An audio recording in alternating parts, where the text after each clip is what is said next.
In a time marked by strong traditions and intertwined fates, three sisters were abandoned by their father, lost and vulnerable. They found refuge in an Apache tribe where a new destiny awaited.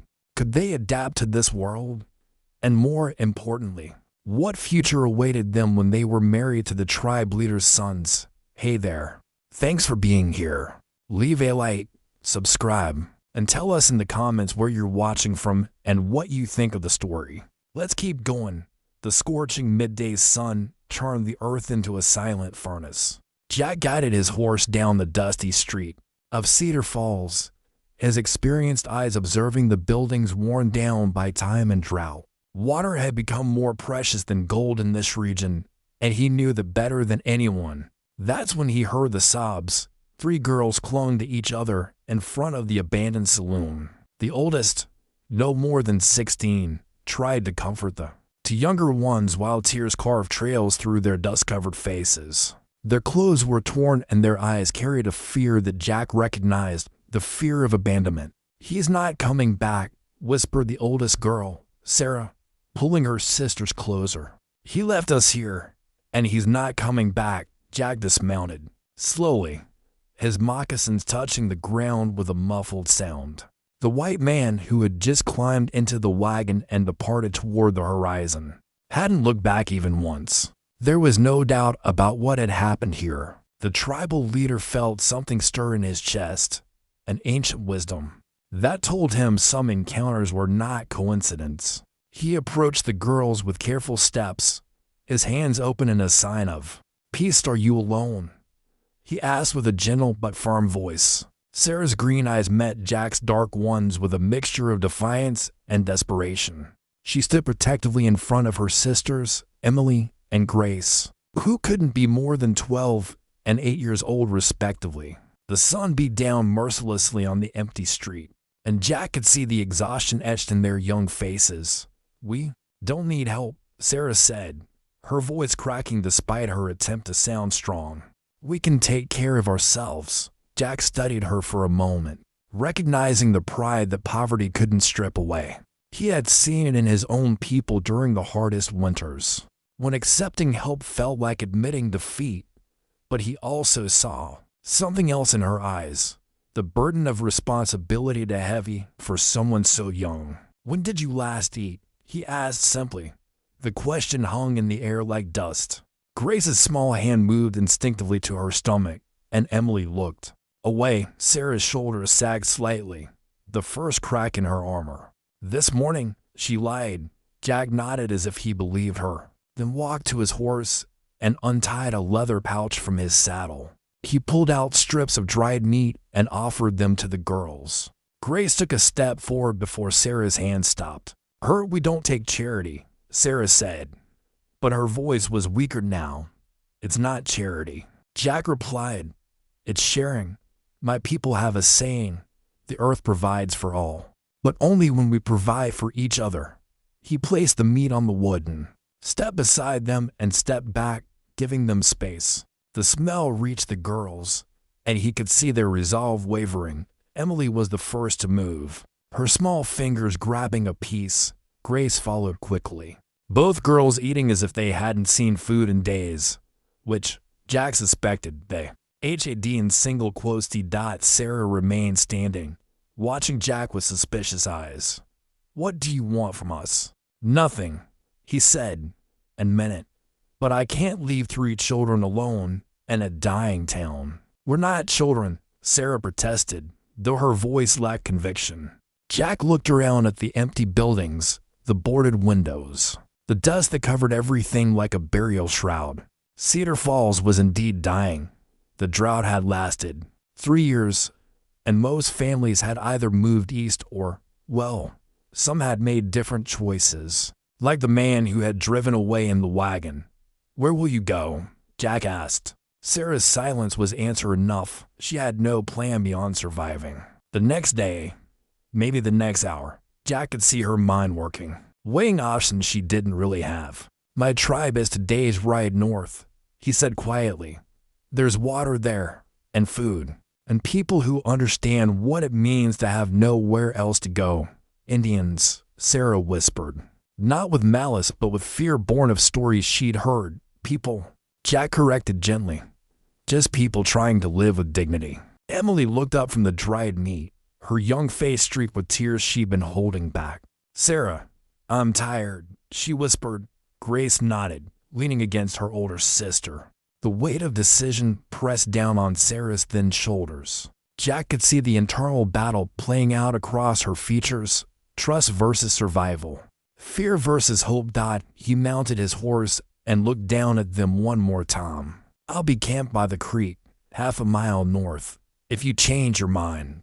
He didn't finish the sentence. Sometimes the most important words were the ones left unspoken. He urged his horse forward, leaving the three sisters with their choice and their pride, knowing that sometimes the kindest thing was to let people come to you on their own terms. Behind him, he heard Grace whisper, Sarah, what are we going to do? The wind carried no answer, only dust and the promise of another scorching day. The sisters found Jack at dawn, their few belongings wrapped in a torn blanket that Emily carried like a precious bundle. Sarah walked with her chin raised, but Jack noticed how she stayed close to her sisters, ready to shield them at the first sign of danger. Grace held Emily's free hand, her small fingers intertwined with her sister's as if afraid they might be separated again. We've decided, Sarah said simply as they approached Jack's small camp by the creek. Jack looked up from the small fire where he was preparing morning tea from sage leaves. He didn't smile or show any sign of triumph.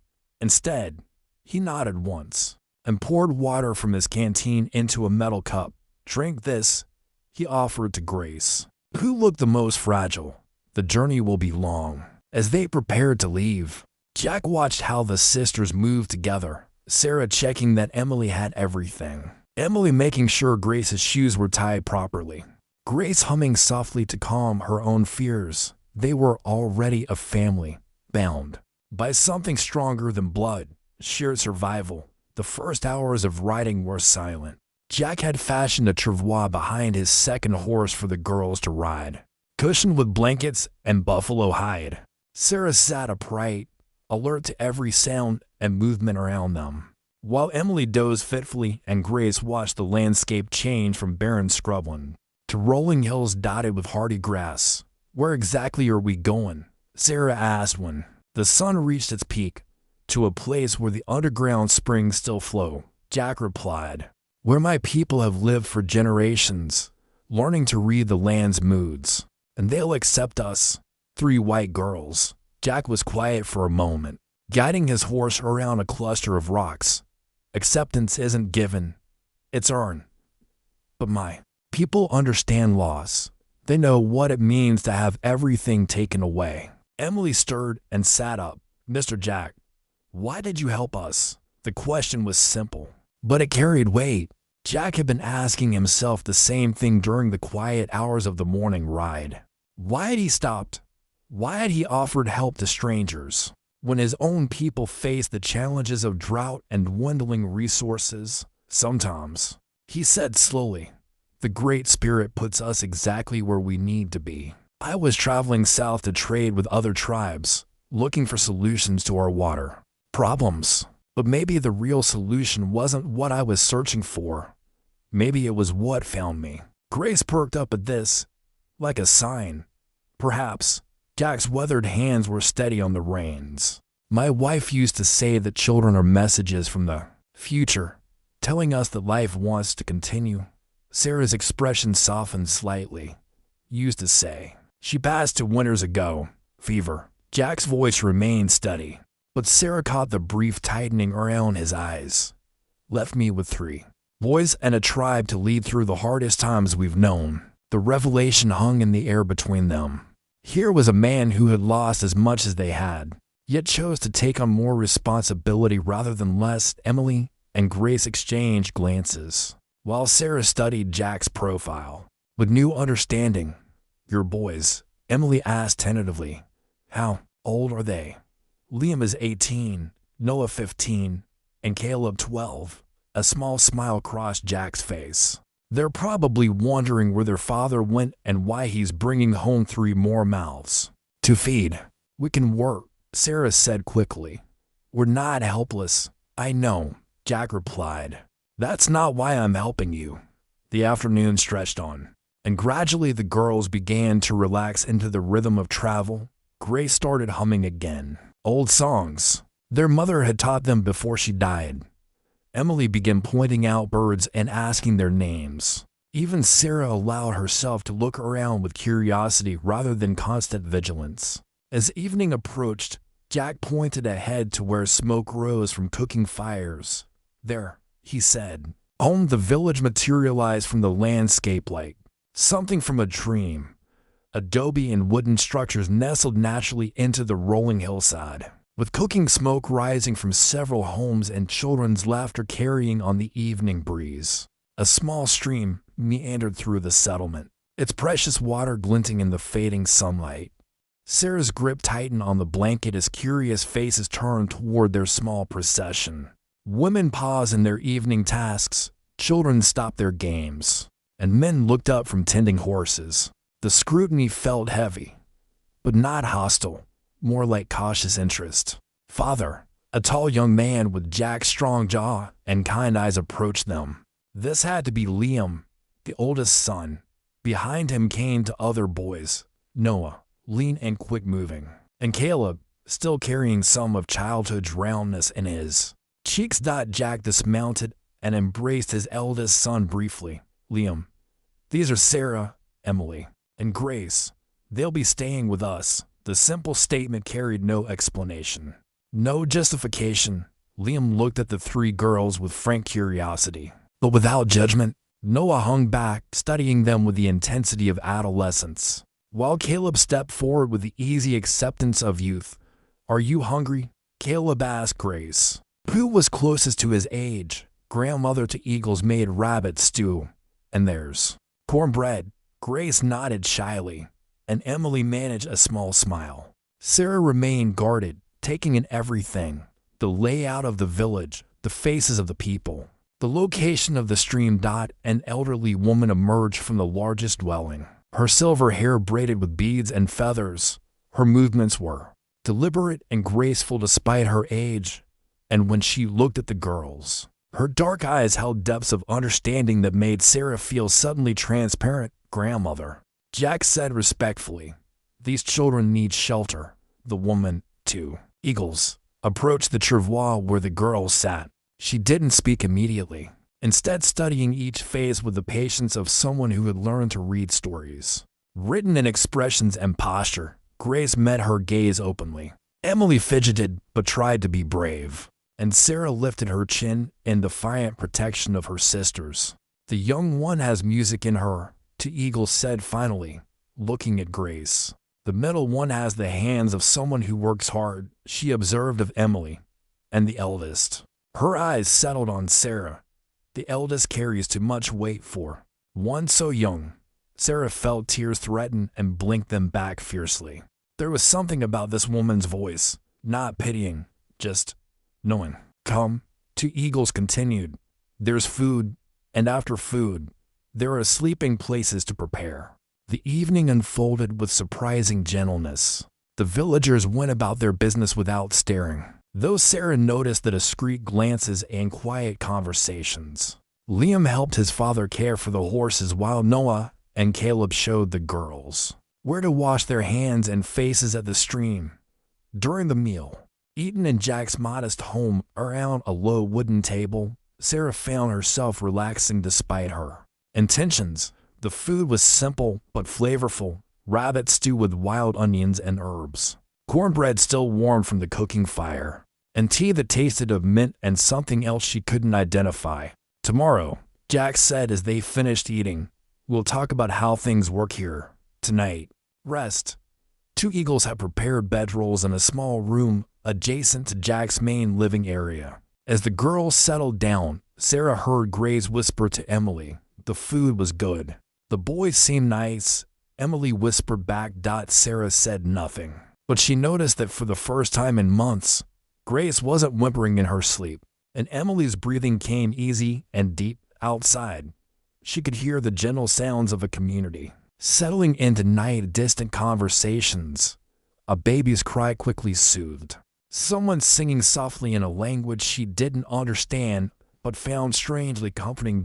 Maybe, she thought before sleep took her, maybe they could stay here long enough to figure out what came next. The first week passed like pages turning in a book Sarah had never read before.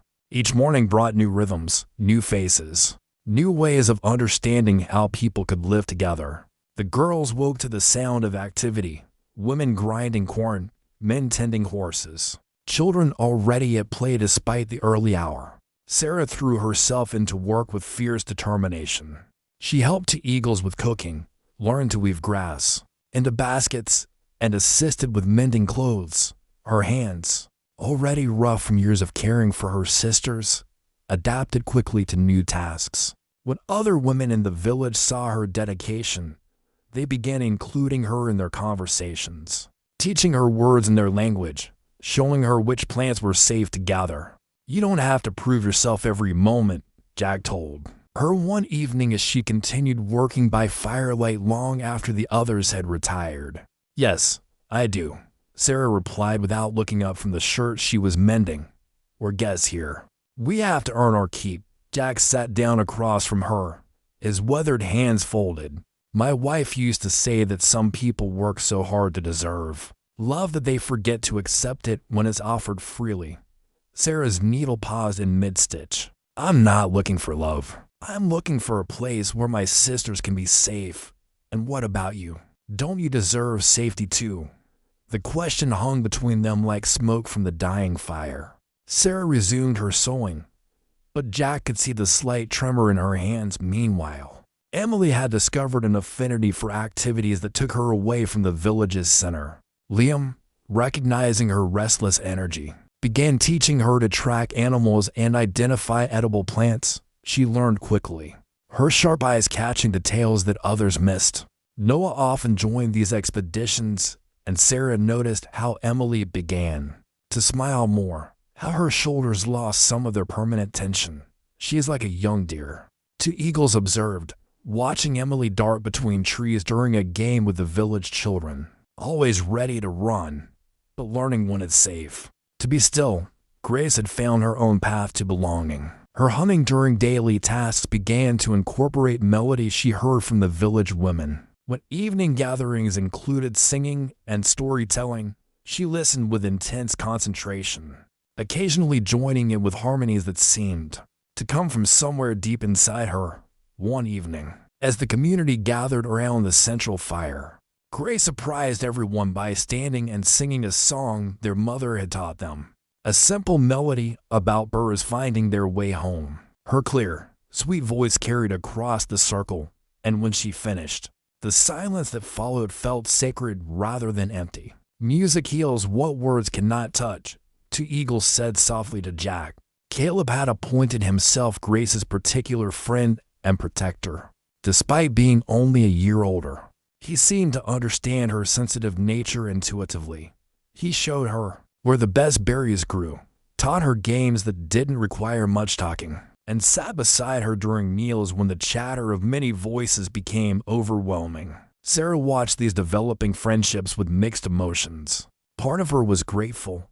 Her sisters were healing, finding joy again. But another part felt the familiar weight of responsibility shifting, leaving her uncertain of her role. For so long, she had been the one her sisters turned to for everything. Now they were finding other sources of comfort, other people to trust. "Change is hardest on those who have carried the heaviest burdens," Jack said one evening, appearing beside her as she watched Emily laugh at something Noah had said. Sarah didn't ask how he knew what she was thinking.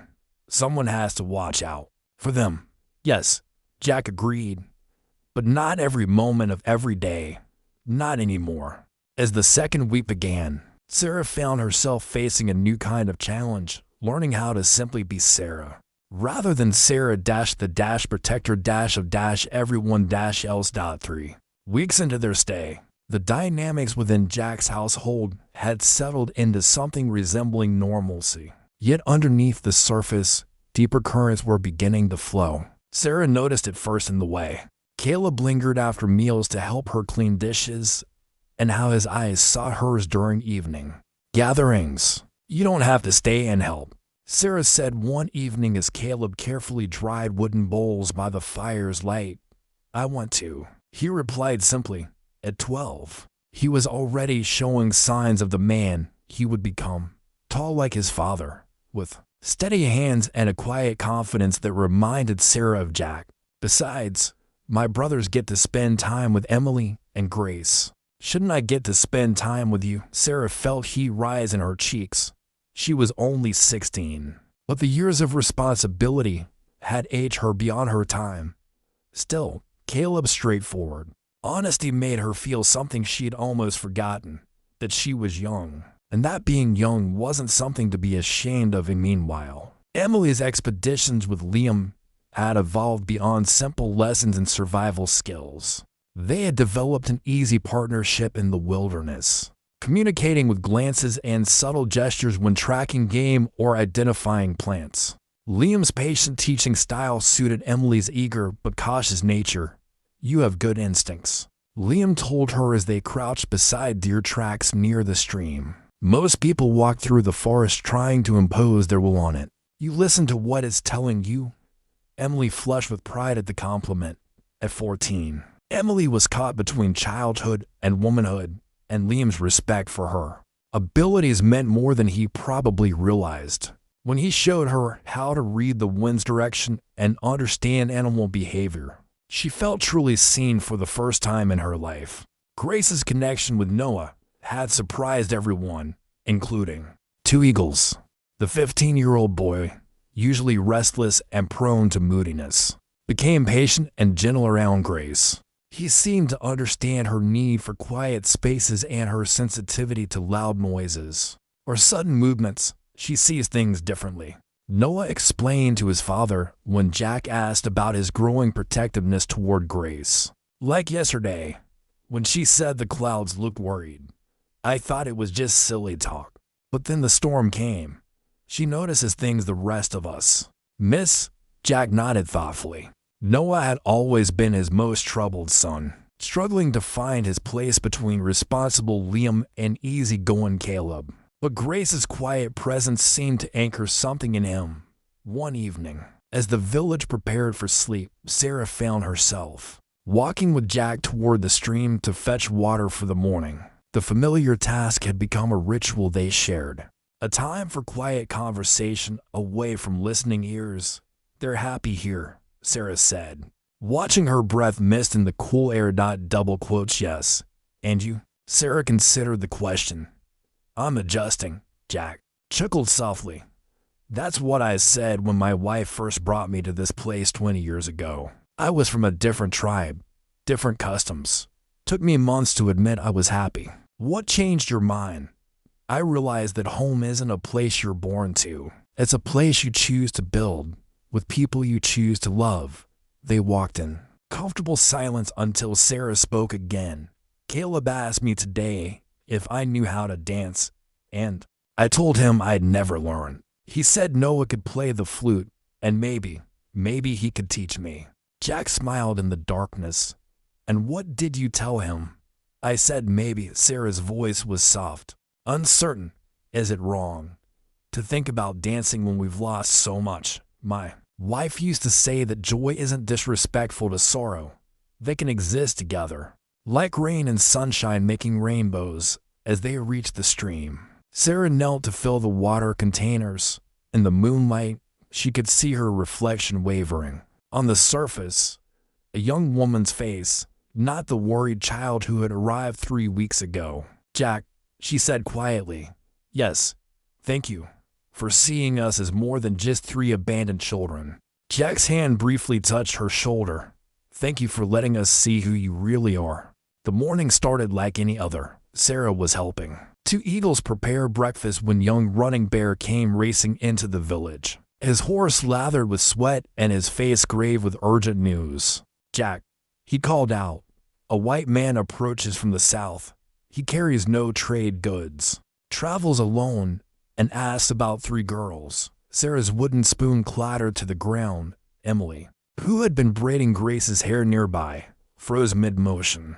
Grace's hand flew to her throat, and the color drained from her face. Jack emerged from his dwelling, his expression calm but alert. How far?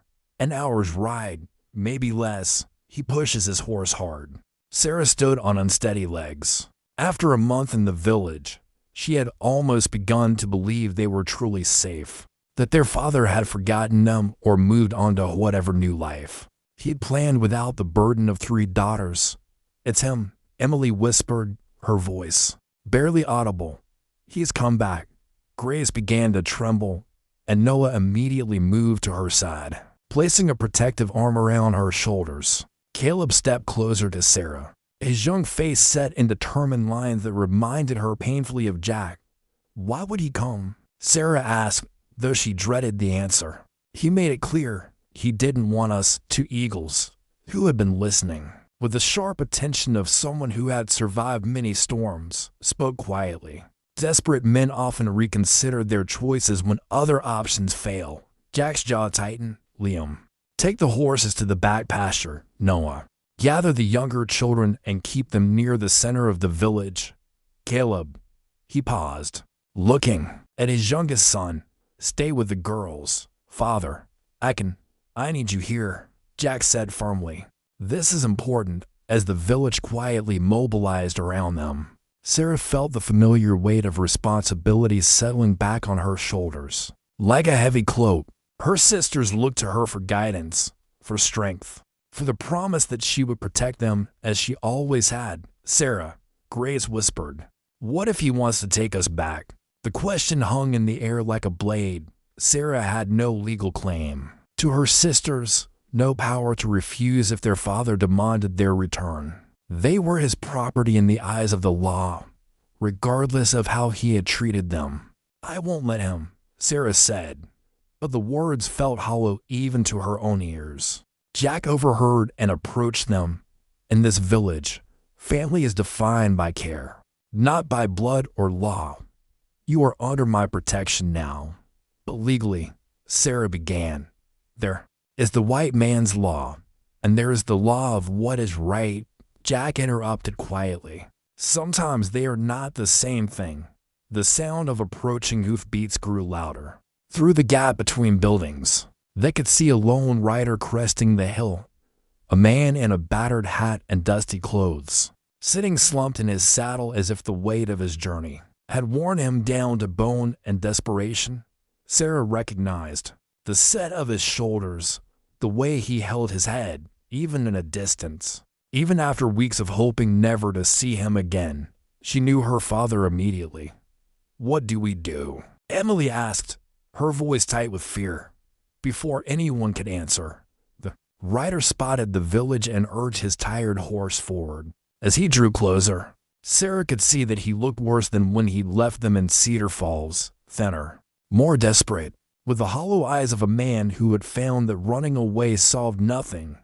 He pulled up his horse at the edge of the village and called out in a voice that carried across the settlement, "I know you're here, girls. I've come to take you home."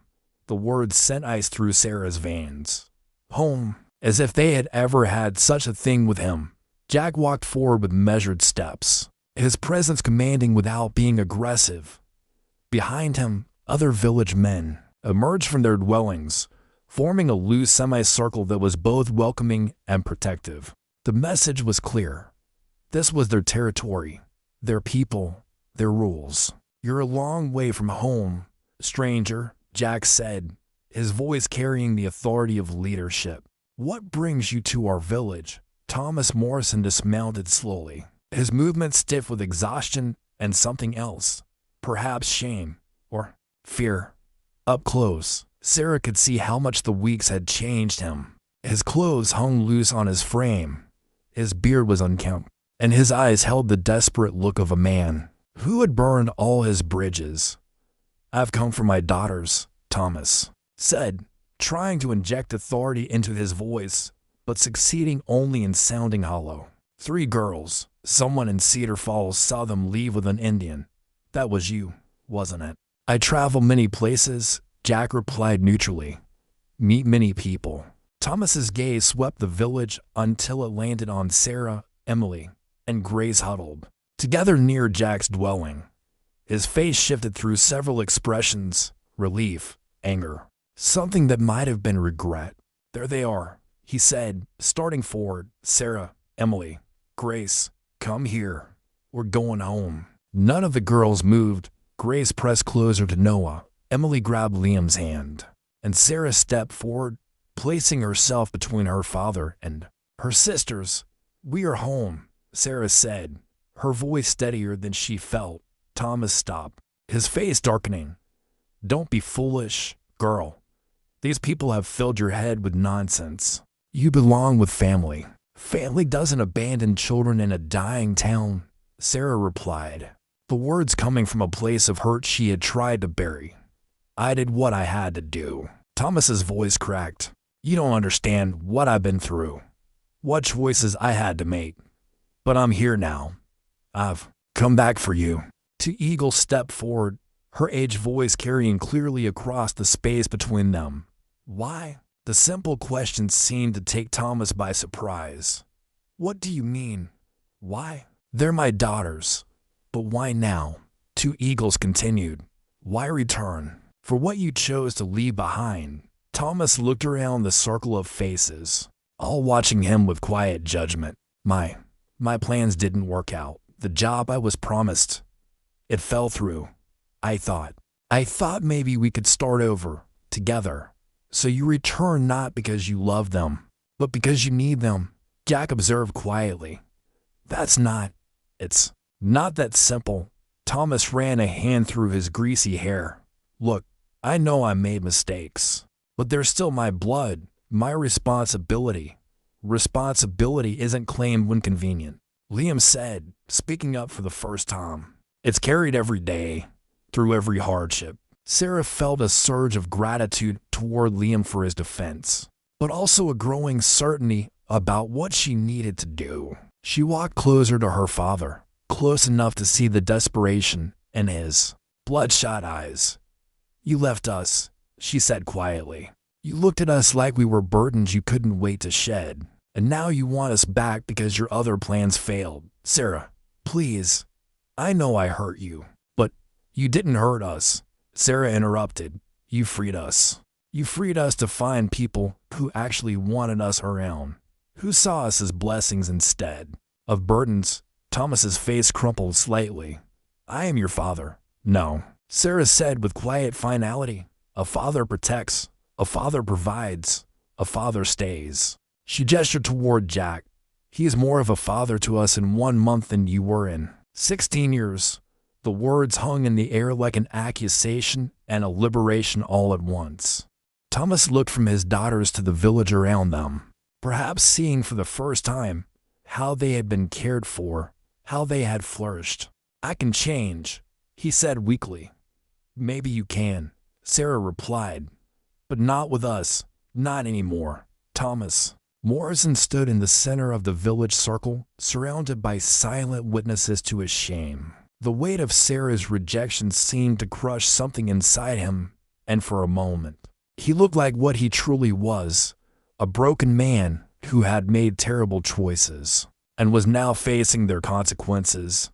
"I never meant for it to happen this way," he said, his voice barely above a whisper. "Your mother, when she died, I didn't know how to be both parents. I didn't know how to be enough for 3 children when I could barely take care of myself." Grace, who had been silent throughout the confrontation, suddenly stepped forward. Noah tried to hold her back, but she gently freed herself and walked toward her father with the fearless curiosity of childhood. "Were you sad when Mama died?" she asked simply. Thomas knelt down to her level, tears beginning to track through the dust on his cheeks. "So sad I thought I might die too, little bird." Grace nodded solemnly. "I was sad too. But being sad doesn't mean you stop loving people." The simple wisdom of an 8-year-old cut deeper than any accusation could have. Thomas reached out as if to touch Grace's face, then let his hand fall to his side. "I do love you," he said, "all of you. But love and knowing how to love, they're not the same thing." Emily, who had been watching with growing conflict written across her features, took a hesitant step forward. "Then why didn't you learn?" She asked. We could have taught you. We would have helped. Because I was afraid, Thomas admitted, afraid. I fail you like I failed your mother. Afraid I'd watch you suffer because I wasn't good enough, smart enough, strong enough. I thought maybe someone else could give you what I couldn't. Jack, who had been listening with the patience of someone who understood both sides of profound loss, finally spoke. Fear makes us do many things, but courage means staying even when we're afraid. Thomas looked up at Jack with something approaching. Gratitude. You did what I couldn't. You gave them a home, a family. They're safe here, aren't they? They are, Jack confirmed, and they always will be. Then I have no right to take that away from them. Thomas stood slowly, his decision visible in the set of his shoulders. I won't force you to come with me. Any of you. Sarah felt something unexpected, not relief, but a complex mixture of sadness and closure. What will you do? I don't know. Thomas said honestly. Find work somewhere. Try to become someone worthy of asking for your forgiveness. Someday. Two Eagles stepped forward, her wise eye studying Thomas with the intensity of someone reading a difficult text. Forgiveness is not something that must be earned, she said quietly. It is something that can be given freely, for the sake of those who give it. I don't understand, Thomas said. Carrying anger and hurt is like carrying stones in your pockets, Two Eagles explained. The weight grows heavier with each step, but it only burdens the one who carries it. Sometimes we must set down the stones not because the person who gave them to us deserves it, but because we deserve to walk freely. Grace surprised everyone by walking up to her father and taking his rough hand in her small one. I forgive you, Papa, she said simply. I forgive you because I don't want to carry sad feelings anymore. Emily joined her younger sister, tears streaming down her face. I forgive you too, but that doesn't mean I'm coming with you. All eyes turned to Sarah, the eldest, the one who had carried the heaviest burden of responsibility and hurt. She looked at her father, really looked at him, and saw not the monster her anger had created, but a flawed, broken man who had made terrible decisions from a place of pain and fear. I forgive you, she said finally, and I hope someday you can forgive yourself. Thomas nodded.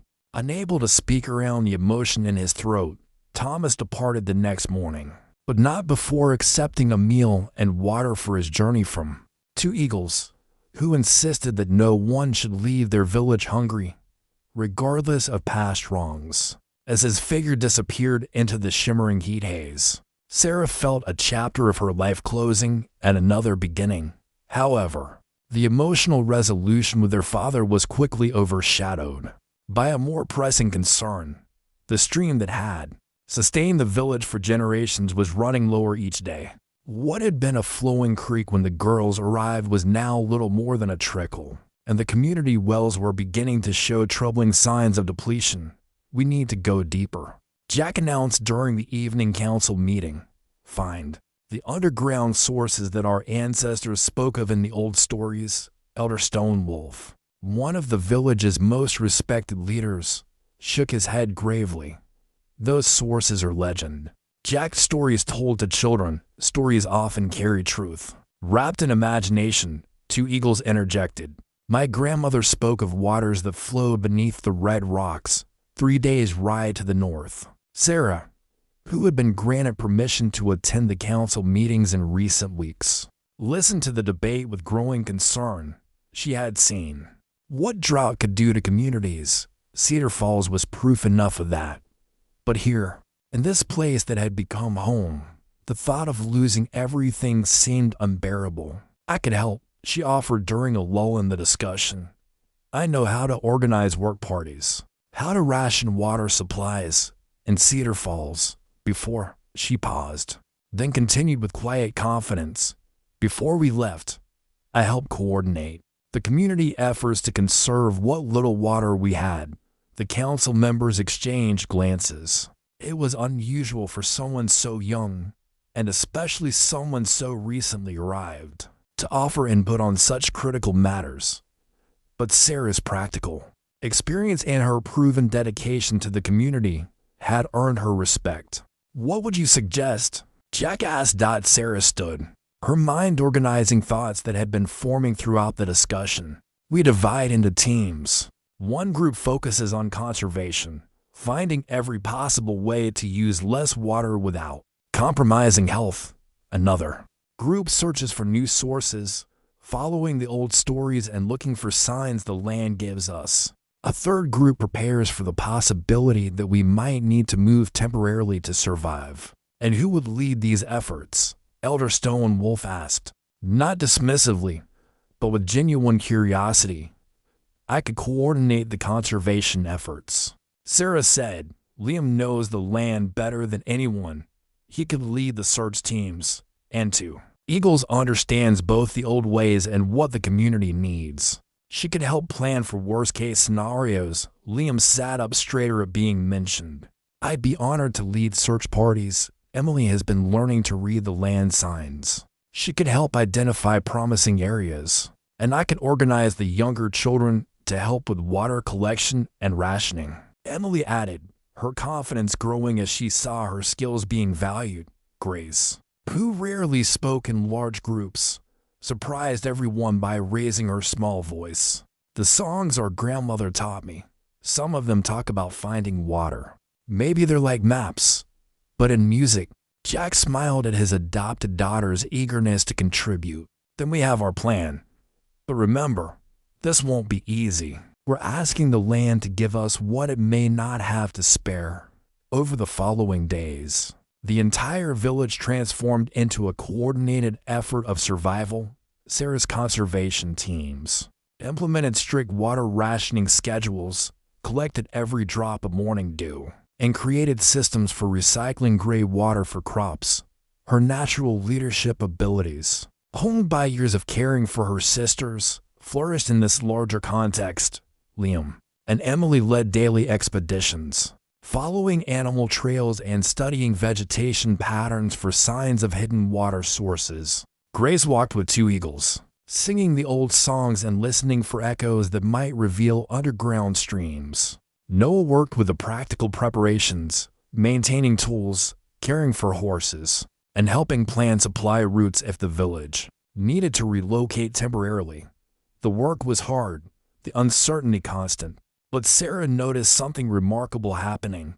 The crisis was bringing out the best in everyone, herself included. 3 weeks into the drought crisis, tensions within the village had begun to fracture along unexpected lines. The daily search expeditions had found some small springs, but nothing substantial enough to sustain the entire community through what promised to be a long, dry season ahead. It was during the evening council meeting that the first serious disagreement erupted, and it came from a source that surprised everyone. "Liam, we're approaching this wrong," he said, standing abruptly during Elder Stone Wolf's report on water reserves.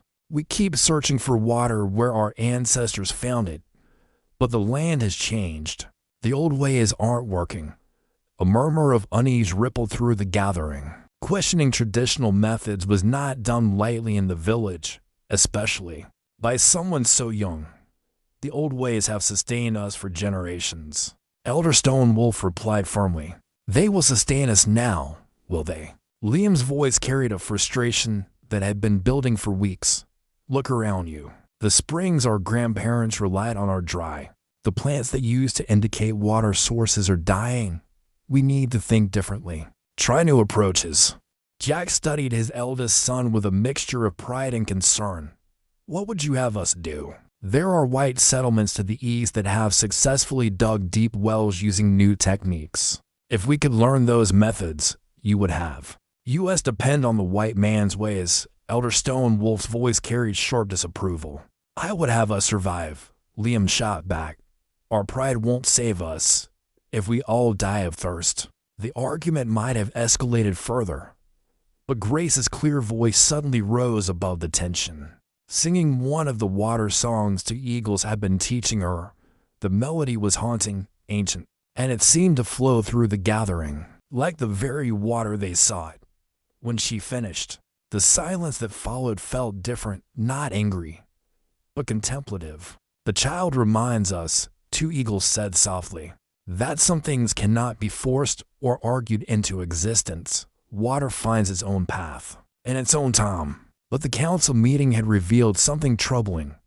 The community was beginning to fracture. Under the pressure of uncertainty over the following days, Sarah noticed the divisions growing more pronounced. Some families, led by Elder Stonewolf, insisted on following only traditional methods of water finding and conservation. Others, influenced by Liam's arguments, wanted to explore new approaches and even consider temporary relocation to areas with more reliable water sources. The tension came to a head when Noah was discovered meeting secretly with a group of traders who had passed through the village the previous week. Sarah found him by the dying stream just after dawn, arguing in hushed tones with two rough-looking men. Just need enough supplies to get us through the dry season, Noah was saying, in exchange for information about the village's location and resources. Sarah's blood turned cold. She recognized the men's type, the kind who preyed on desperate communities, offering help while planning exploitation. Noah, she called out, stepping into view. What's going on here? The traders looked startled and angry at being interrupted. Noah's face flushed with guilt and defiance. Nothing that concerns you, one of the traders said harshly. This is between us and the boy. Everything that affects this village concerns me, Sarah replied, surprised by the authority in her own voice. And I think you gentlemen should be moving along. After the traders departed with angry mutters, Noah turned on Sarah with unexpected vehemence. You had no right to interfere. You were making deals with men who would sell our safety for profit. Sarah said, What were you thinking? I was thinking about survival, Noah shouted.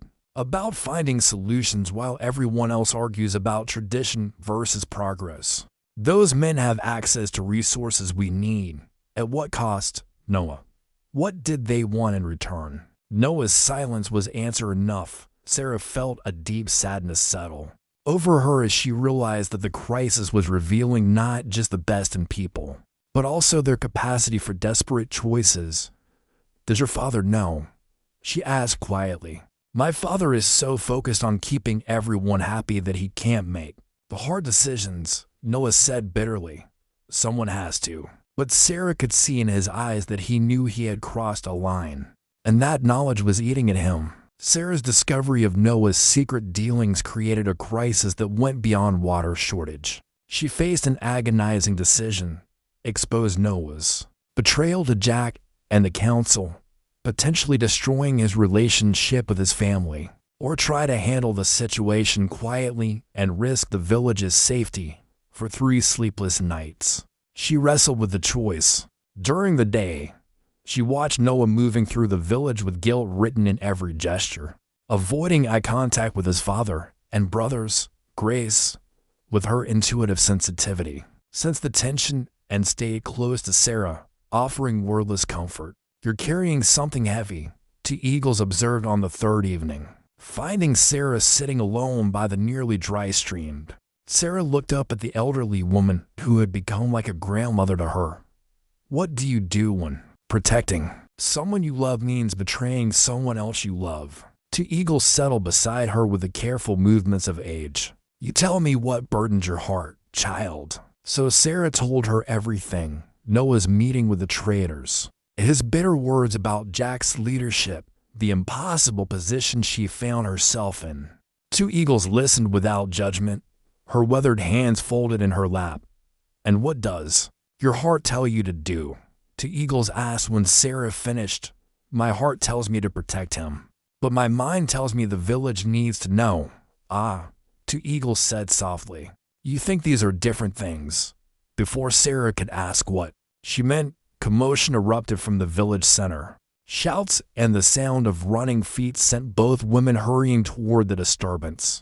They arrived to find Noah standing in the middle of a circle of villagers, his face streaked with tears and his voice breaking as he confessed everything to his father and the assembled community. I made a deal with traders, he was saying. I told them about our water situation, our location, our numbers. They promised supplies in exchange for information, and I I thought I was helping. Jack's face was a mask of pain and disappointment. What exactly did you tell them, son? Everything, Noah whispered. How many people live here? What defenses we have when the men leave for hunting and scouting? I thought they just wanted to trade fairly. Elder Stone Wolf stepped forward, his expression grim. Those men weren't traders, boy. I've seen their type before. They gather information for raiders, for men who prey on weakened communities. The implications hit the gathering like a physical blow. Noah had unknowingly provided a blueprint for anyone wanting to attack the village during its most vulnerable time. They'll be back, Liam said, his earlier disagreements with traditional approaches forgotten in the face of real danger. With others, when they think we're weakest. Sarah watched Noah crumble under the weight of his mistake, and her heart ached for him.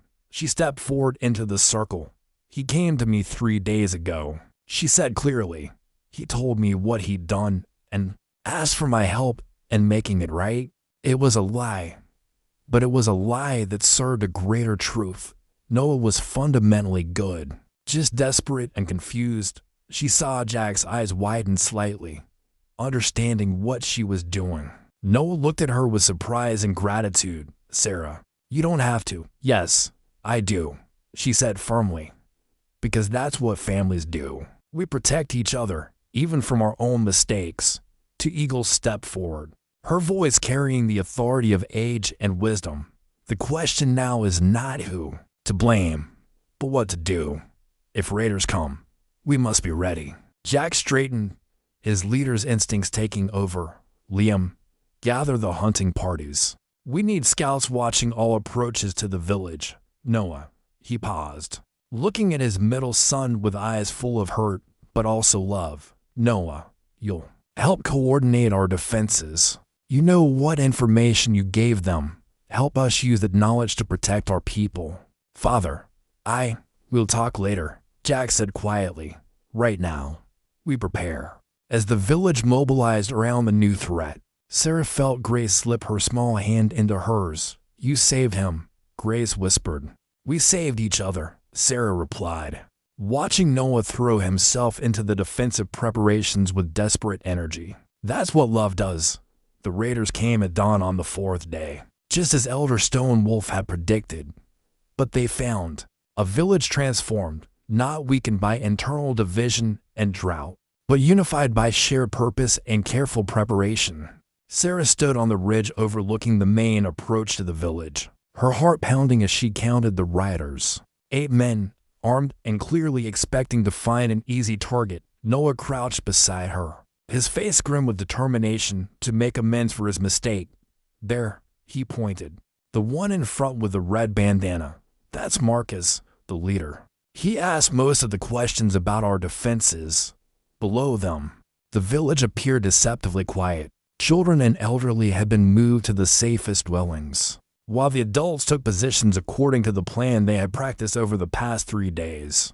It was a plan that combined traditional defensive strategies with innovative adaptations, suggested by Liam and refined by Sarah's organizational skills. Remember, Sarah whispered to Noah, this isn't just about fighting them off. It's about proving to them that we're not the easy target they expected. The raiders approached confidently, clearly believing they held all the advantages. Marcus called out as they neared the village center. We know you're short on water and supplies.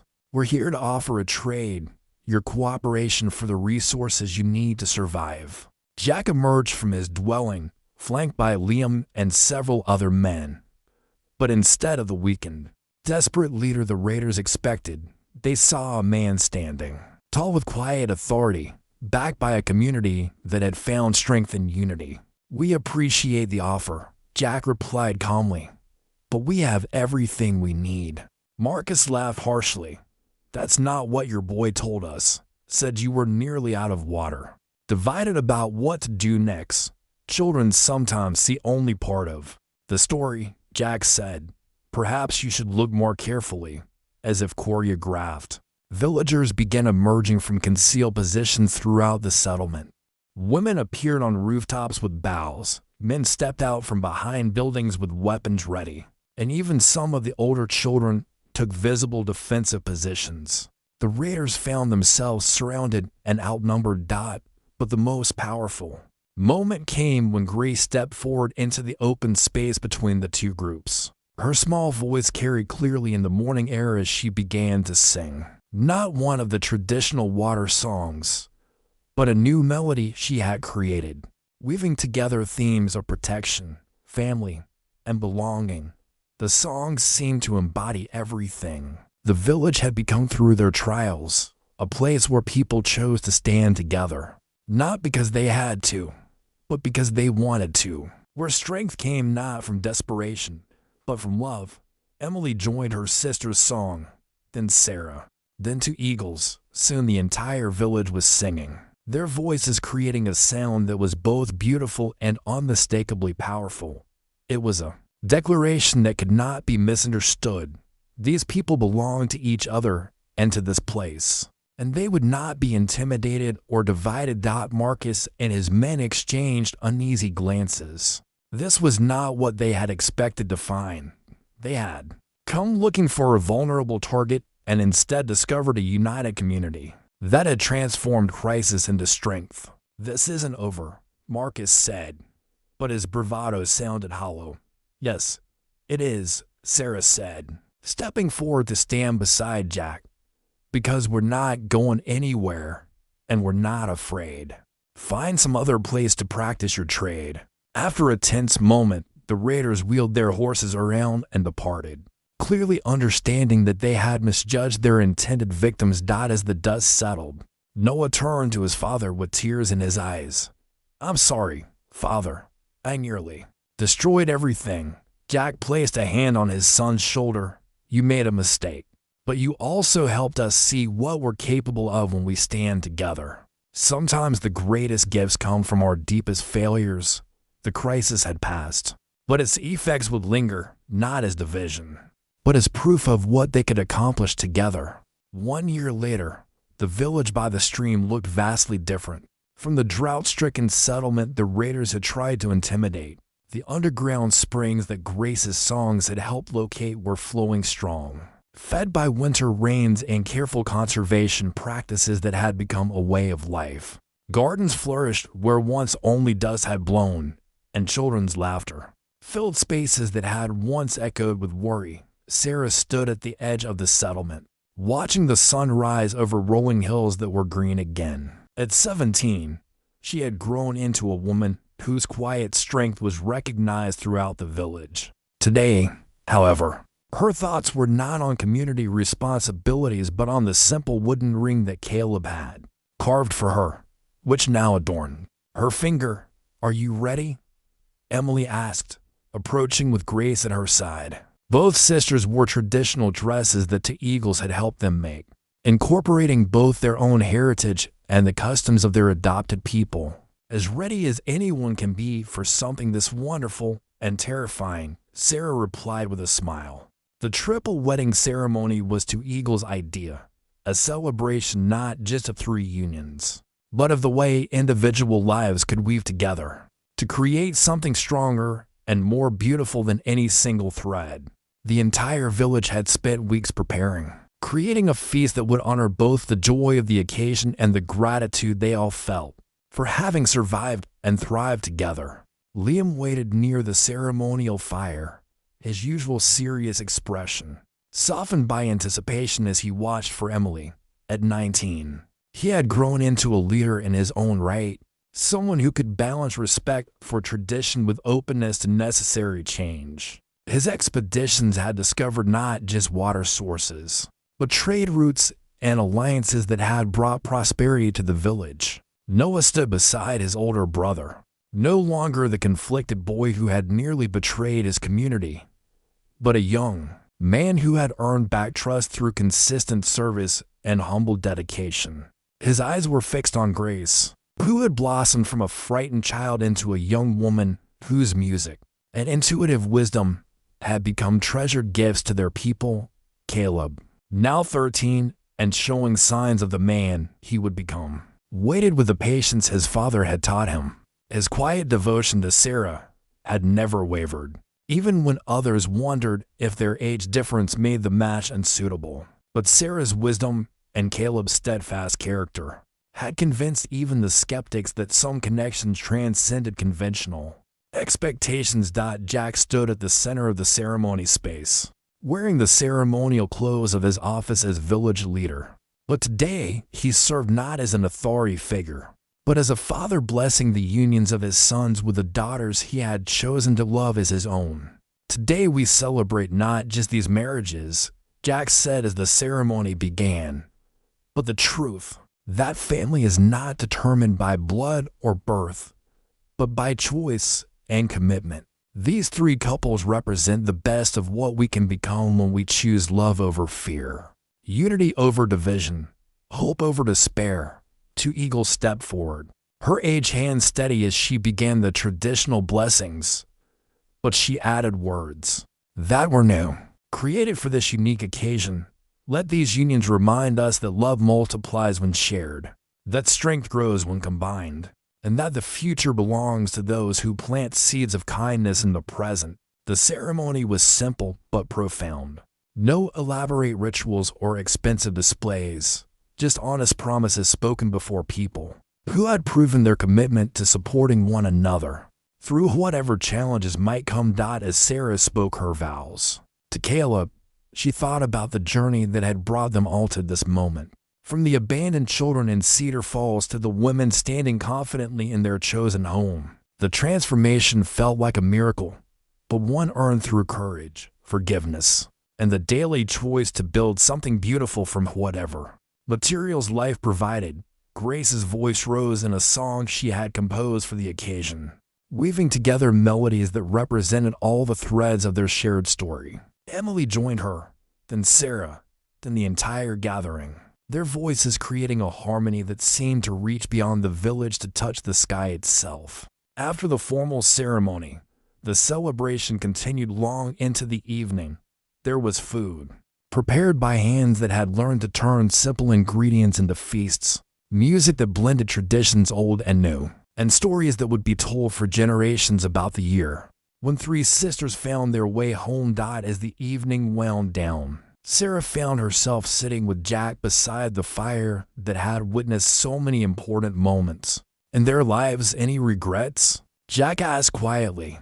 Sarah looked around at her sisters, now wives, at the community that had embraced them, at the life they had built together from the ashes of abandonment. Only one, she said, that my mother couldn't see this day.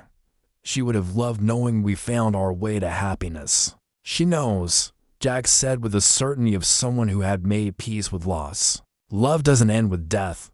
It just changes form. As the fire burned low and the village settled into peaceful sleep, Sarah reflected on the profound truth that sometimes the worst things that happen to us become the doorways to the best things we never could have imagined. They had been abandoned, but that abandonment had led them to a love more complete and chosen than anything they had known before. The stars shone down on a community at peace, on families both born and made, on a future that stretched ahead full of ordinary challenges and extraordinary joys. And in the gentle sound of water flowing from springs that would never run dry, there was the promise that some things, once found, last forever. Thanks for watching. Don't forget to like, subscribe, and share your thoughts in the comments. See you in the next story.